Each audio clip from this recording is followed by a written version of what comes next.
lumalakas po yung panawagan at reaksyon ng taong bayan. Taong bayan kasi mahalaga yun. Yung iba kasi ayaw sumama sa taong bayan eh. Hindi daw sila kasama. Hindi kayo kasama. Yung taong bayan lang matitino ang aking binabanggit. Na ang panawagan nila, abolish.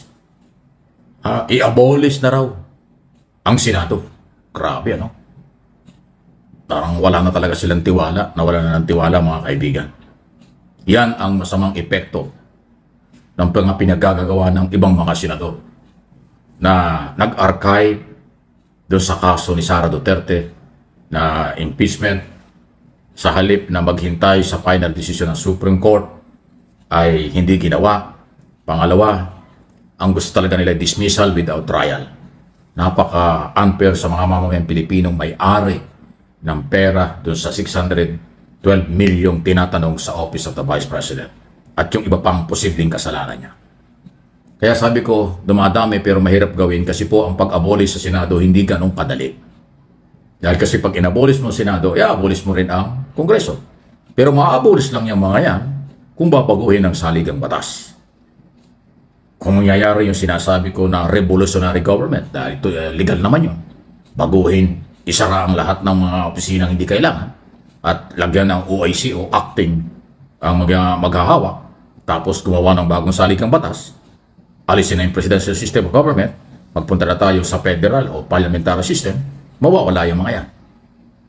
Ganun po ang kahirap, ganun kung katagal, hindi ganun kadali. Pero hindi mo masisi ang mga tao dahil dismayado, nagalit, nawalan ng gana, nawalan na rin ng respeto siguro sa ilang mga senador o sa nakakaraming mga senador sa ngayon.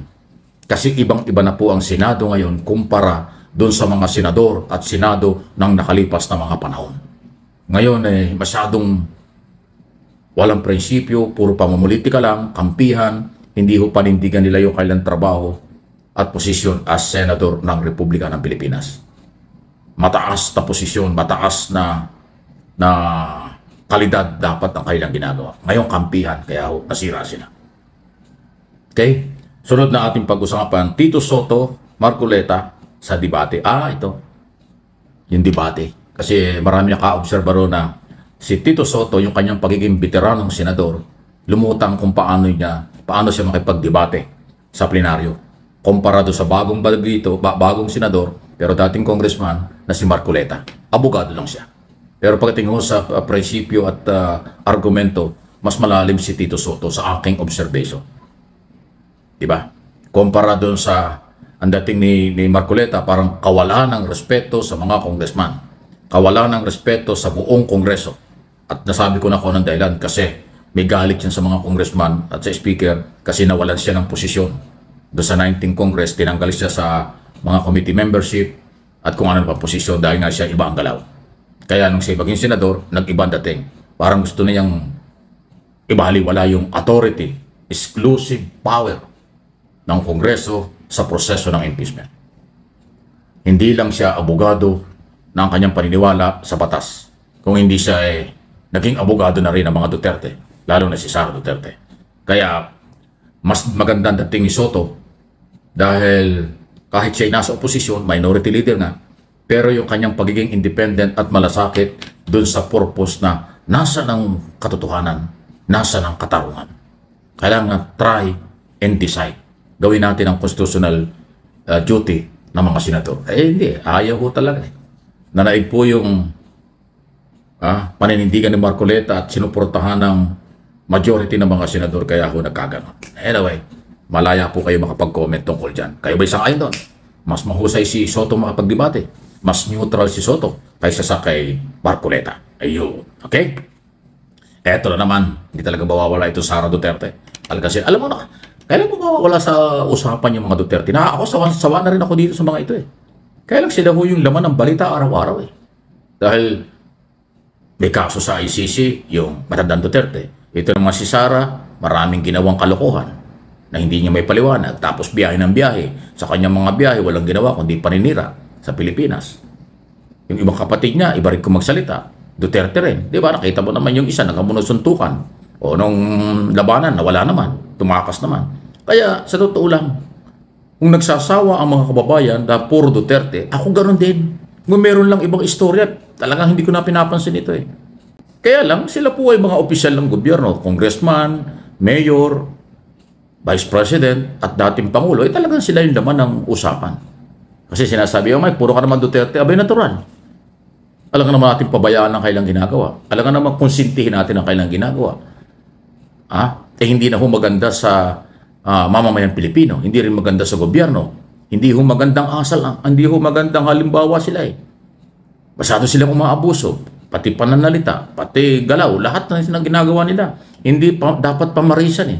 Kaya siya napapag-usapan. Pero kung sila yung matino, sumusuporta sa gobyerno, rumirespeto sa ating gobyerno, rumirespeto sa karapatan ng iba, nirerespeto ang Kongreso at Senado, ay wala tayong problema. Hindi kailangan pag-usapan niya.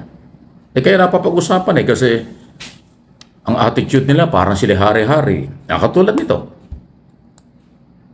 Next week yata o anytime itong month na ito, pag-uusapan na yung budget ng buong gobyerno for 2026. Iimbitahan naman ang Office of the Vice President yan, pati si Sara, para ipaliwanag saan ginamit ang pera ngayong taong ito at saan gagamitin ang perang hinihingi niya para sa 2026. Budget deliberation yan, budget hearing yan.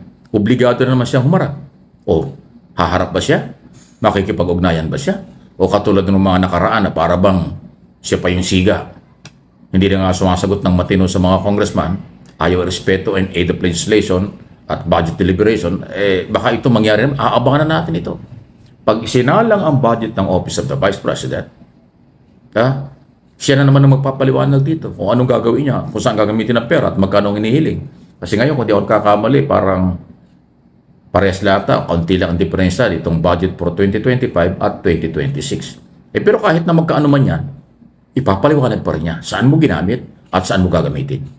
Iyan naman ang tanong, paulit-ulit lang. Hindi naman talaga pwedeng hindi itatanong yan. Kasi merong authority ang congressman at mga senador alamin ang budget bago aproban. Yan ang trabaho nila. Kaya nga si Sara, haharap na naman sa committee hearing. Maliban kung kung matuloy ang impeachment, ma-impeach na siya, hindi na siya kailangan marap. Kasi pag na-impeach ka, tanggal ka na. Wala ka ng authority sa gobyerno. Ngayon, kung hindi siya ma-impeach, mauobliga siya magpaliwanag tungkol doon sa kanyang hinihinging budget na kasama siya ng buong executive department para sa proposed budget ng national government para sa 2026. Next year na yun. Ngayon, tatalakayin na. Actually, next week nga, isusumite na yung libro ng proposed budget ng buong gobyerno kasama ang Office of the Vice President. Abangan na natin. Magtatataray na naman ba siya ron? Magdadrama na naman ba? O sasagot na ng matino? Abangan natin kung ano mangyayari.